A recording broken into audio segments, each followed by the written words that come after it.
You know, guys, the leader of the NCC, Fadiel Adams, is something else, man. The bravest general in the country, when his province was burning, he went on leave. November 2021, the KZN riots. The man disappeared. When SAPS needed him, when the country needed him, he wasn't a brave general. When Konazi says in portfolio that my issue against his friend Kumalo is an HR issue, understand he makes this allegation as if he's seen the docket. Remember, the docket is classified. By his own admission, he doesn't have top security clearance. Let me discredit Konazi for you. KZN is the worst performing province out of 9. You know, guys, ever since it was exposed that the leader of the NCC over here, Mr. Fadiel Adams, was in possession of sensitive information by General Nhlanhla Mkhwanazi, the man has never been the same.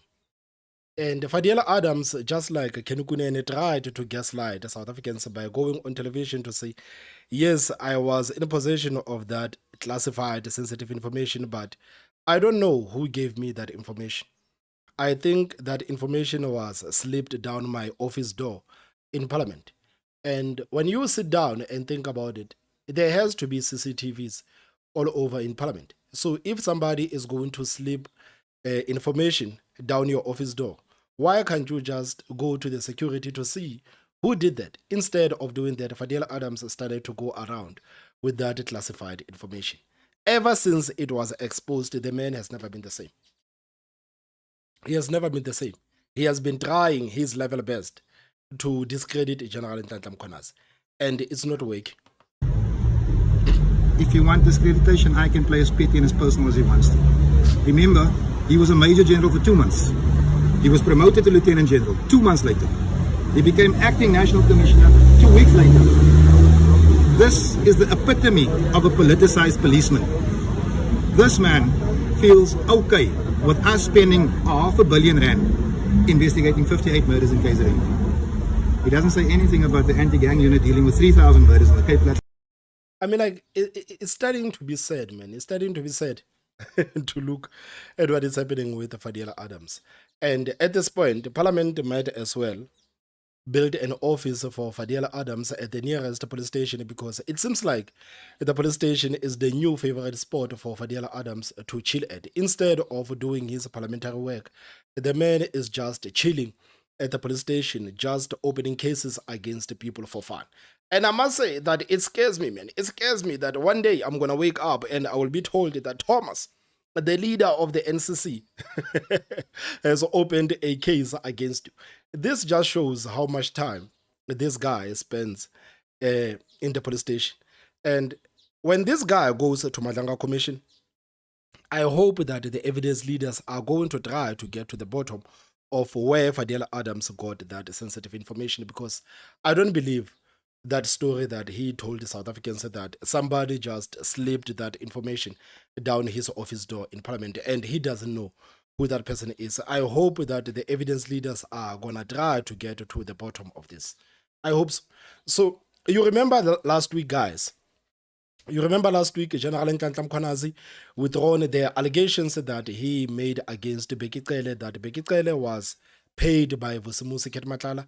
And General Nhlanhla Mkhwanazi sent this apology to the ad hoc committee and clarifying that the people that were collecting the data are the ones that mixed up the bank accounts. And that actually led him to saying that Bheki Cele received the money from Vusimusi Ketmatlala, but it was not the bank account of Bheki Cele. So Fadiel Adams over here, he actually took advantage of that and he went to the police station to say that General Nhlanhla Mkhwanazi lied. General Nhlanhla Mkhwanazi lied in Parliament and nobody is allowed to lie in Parliament. You remember this is what Fadiel Adams said. What charges did you lay against Konazi? I've asked for a charge of perjury to be laid against the Honourable General because the General came into Parliament and lied under oath. He sends a WhatsApp message, SMS. This is not a WhatsApp group. This is Parliament. You're not allowed to lie here, even if you are the Honourable General. But my issue with Mkhwanazi, I mean, if Fadiel Adams is so concerned about people lying in Parliament, why hasn't he opened a case against Senzo Mchunu? I mean, guys, Senzo Mchunu now, he has lied 2 times in Parliament and he has never been held accountable for that. First, Senzo Mchunu lied about knowing Brown Mkhwanazi, and Senzo Mkhunu lied about that footage that General Nhlanhla Mkhwanazi threatened him, and Nkabinde got that on record. The conversation between Nkabinde and General Nhlanhla Mkhwanazi led to the general threatening him, and the footage was played, and there is no way where the general threatened Senzo Mkhunu, and Senzo Mkhunu himself admitted that, yeah, maybe the general didn't threaten me. So since Fadiel Adams is so concerned about people lying in parliament, why hasn't he opened a case against Senzo Mkhunu? What charges did you lay against Konazi? I've asked for a charge of perjury to be laid against the Honourable General because the General came into Parliament and lied under oath. He sends a WhatsApp message, SMS. This is not a WhatsApp group. This is Parliament. You're not allowed to lie here, even if you are the Honourable General. But my issue with Mkhwanazi is since the day of that infamous press conference, this man has not offered an ounce of evidence. It's just allegations, left, right, centre, and the country is lapping it up. Now, if the man has lied under oath, what credibility does his testimony have? And people must remember that the defending team must still come and testify. Mkhwanazi must not take South Africa for a joke. Not all of us are blind. Some of us know why he called that press conference on the 6th. And some of us are willing to tell the truth. Ultimately, this man appears to be fighting crime, but he's covering up for the corrupt. Mkhwanazi must understand, there's big trouble coming. Fadiel, also, there was an allegation made against you with pertaining the classified information that you had access to. Mkhwanazi saying that you were not supposed to have that, access to that. Have you had any communication from the Nhlanhla Commission of Inquiry in terms of appearing there? I know that there's no specifics yet when it comes to Parliament's ad hoc committee. I have received communication from Nhlanhla. I have informed them that I cannot make a submission until General Khumalo, who is the subject of my investigation, has testified.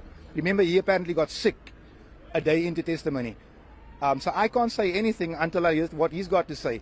But Mkhwanazi... I mean, like, why can't you say anything before Khumalo says anything? If you claim whatever that you're going to say, it is nothing but the truth, why can't you just go to the commission and say the truth? Why do you have to wait for General Khumalo to say something before you actually say something? How can you expect South Africans to take you seriously when you say things like this? I can't say anything before Thomas Mabaso says anything. I mean, like, it makes no sense. You say that you know the truth. Go to the commission and tell the commission the truth. The truth is the truth. It doesn't matter if Khumalo speaks, or it doesn't matter if you speak first or Khumalo speaks first, but the truth is the truth. Why can't you just go to the commission and tell the truth, since you claim to know the truth? But now, no. I cannot do anything before Khumalo speaks. So I can't say anything until I hear what he's got to say. But Mkhwanazi has an issue with me having obtained top secret information. He's talking top secret information in Nhlanhla, in commission, without having the relevant security clearance.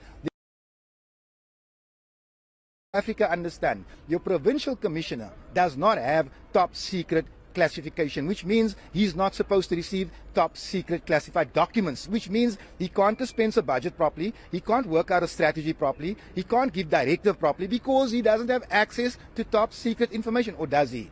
Is he guilty of the same thing he's accusing me of? This man's a walking contradiction, and Fadiel Adams is coming. Just a last question to you. It appeared from the former Police Minister Bheki Cele's response in the ad hoc committee that he was fine with the retraction of that came from Mkhwanazi, the apology with regards to that.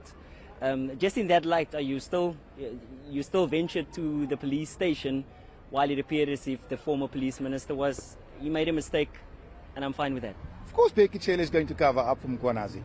Of course he is. Look, these guys know lots about each other without me saying anything.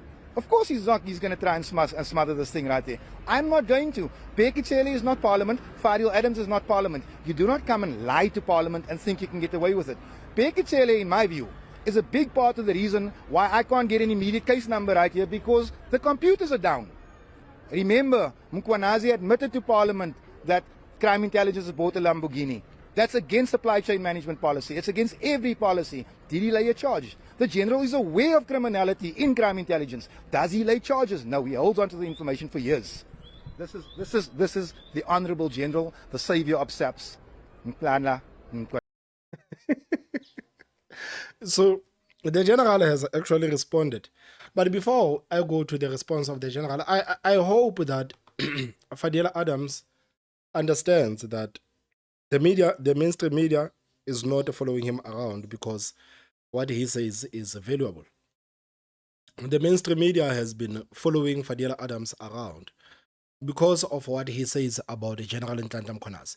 They see Fadiel Adams as that useful idiot who's helping them to spread the negative narrative about the General Nhlanhla Mkhwanazi. The media has had a problem with the General Nhlanhla Mkhwanazi way before he did that press conference. You remember a couple of months ago, the general did an interview with Sakina Kamwendo on SABC, and I couldn't believe my ears because Sakina Kamwendo was actually shocked, asking the general that, the general, how is it possible that every time when the police comes head to head with these hardened criminals who are trying to kill them, the police always wins and all the criminals are killed? Sakina Kamwendo was shocked, asking the general that. Why does it seem like the police is being heavy-handed over here? Why does it seem like the police is being heavy-handed on the hardened criminals who have machine guns that are killing the police every week? This is a question that was posed to the general by the mainstream media. So the media has always had a problem with General Nhlanhla Mkhwanazi, and this is the reason why Fadiel Adams is getting so much airtime. Not because of what he's saying or what he's saying is adding to anything. It's him doing their work on their behalf. So they will follow him around. When he's going to lay a charge against General Nhlanhla Mkhwanazi, like now, when they followed him around, that National Colored Congress MP Fadiel Adams has laid a criminal complaint against National Commissioner Fanny Masemola for nepotism. He also laid perjury charges against Nhlanhla Mkhwanazi and calls him a politicized policeman.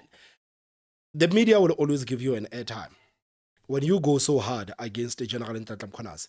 The NGOs have made it clear that they are against the work of General Nhlanhla Mkhwanazi and his team. You remember a couple of months ago, not so long, before the general did a press conference, the NGOs already had a problem with the fact that the general and his team were going out and they were getting rid of these criminals that are killing innocent South Africans. They had a problem with the fact that the police was killing the people that are killing innocent South Africans. They had a problem with that. There was a gang from Mpumalanga killing people, executing people from Mpumalanga, and that gang was murdered in KZN. And the question from the mainstream media was, did you guys tell the families of these people that you have killed their children? This is the question that was coming from the mainstream media to the police. They didn't care about the fact that these criminals, they shot an 8-year-old baby girl in Mpumalanga. This is one of the crimes that they did. They found people just chilling by the street and they executed those people from Mpumalanga to KZN. Executing people, killing people, shooting children, it doesn't matter, killing you. But when those people are killed, the mainstream media didn't even ask, how is that 8-year-old child that was shot by these criminals? How are the families of the people that were executed by these criminals? They didn't ask that. They were worried about the families of these criminals that have been killed.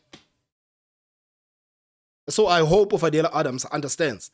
This is the reason why the mainstream media is giving him so much airtime, because he's doing their work for them.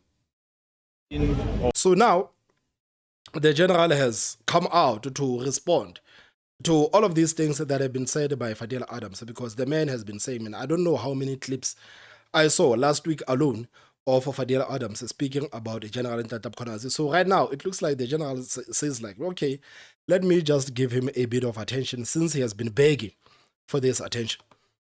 Or maybe let me start with Mr. Adams. The story is about Mr. Adams gone to police station to open a case against me. We'll deal with that at the ad hoc committee. If there's any case open at the police station, anyone has got the right to open a case. Police must investigate, and if there's a crime committed and the police feels that They must take that into the courts, and the courts, if they decide to prosecute, they'll prosecute. I was never afraid to be prosecuted. I'm not going to be afraid to be prosecuted now. So if Mr. Adams, who I spoke about in that commission, feels that he must then use the strategy to threaten or intimidate, it's okay. I'm not afraid of that. We already understand which side of the law he is.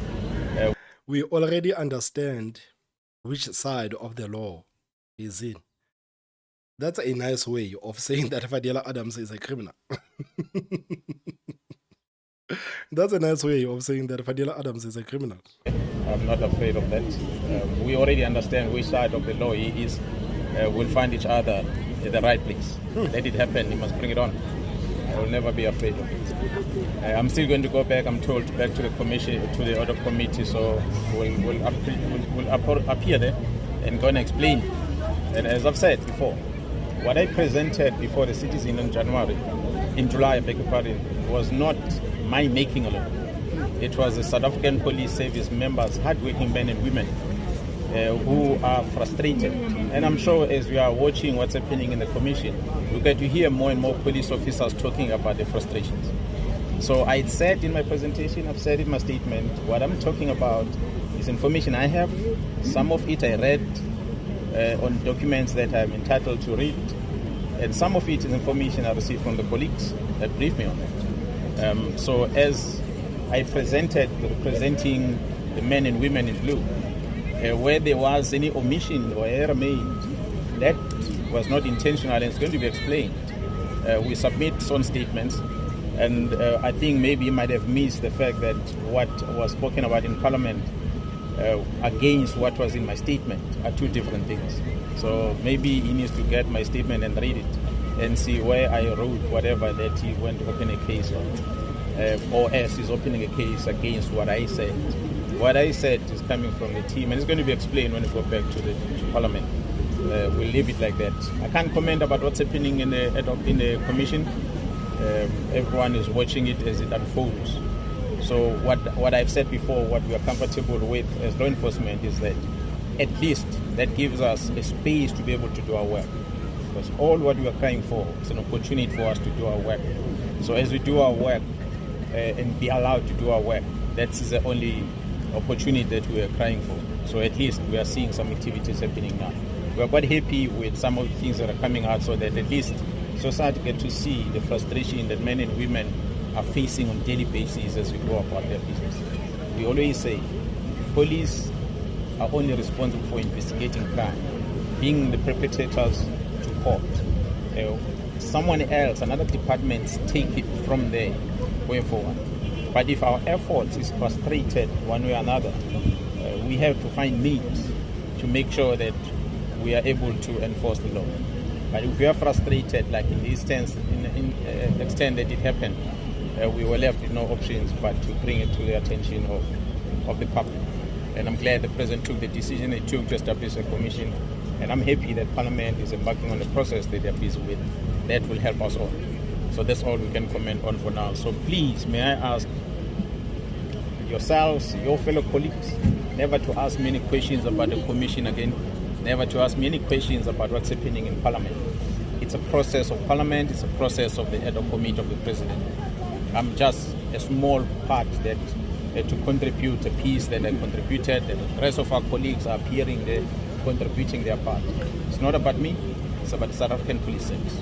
So I would like to be given that space in future. Thank you so much.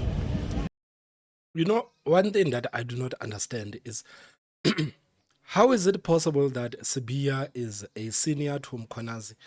How is it possible that Masemola is a senior to Konazi? How is it possible that Senzo Mkhunu is a senior to Konazi? I mean, like, every time when I listen to General Nhlanhla Mkhwanazi speak, I just cannot understand. How is it possible that this guy is not on top? I cannot understand, man. I cannot understand. Oh my goodness, man. Can you imagine, man, having Sibia on top of Konazi? Sibia cannot even articulate himself. Sibia just turned himself into a fool during the ad hoc committee. He is nothing but a criminal. You listen to Masemola. Masemola is not a policeman. Masemola is a politician. Every time when Masemola speak, I hear a politician. I don't hear a policeman. But when General Nhlanhla Mkhwanazi speak, you can hear a policeman, a well-qualified, well-articulated policeman speak. And the fact that this man is not a national commissioner, is not a police minister, it is a shame, man. It is a shame. And I think it is an indictment on us as a country. It is an indictment on this pathetic government of Ramaphosa. It's insane, man. It is insane. It is absolutely insane, man. It is insane. You think about Sibiya Masemola and Mkhunu. The fact that all of these people, they occupy higher offices than General Nhlanhla Mkhwanazi. It is shameful, man. Like, it is shameful. What are your thoughts, guys? What are your thoughts about the response of the General to Fadiel Adams, a man who has been totally broken? I think General Nhlanhla Mkhwanazi broke Fadiel Adams, man. Fadiel Adams cannot function these days. He absolutely cannot function. What are your thoughts? Please type out in the comment section. Don't forget to hit the like button, and the most important part, subscribe. My name is Thomas Mabaso. I will see you next time. Bye bye.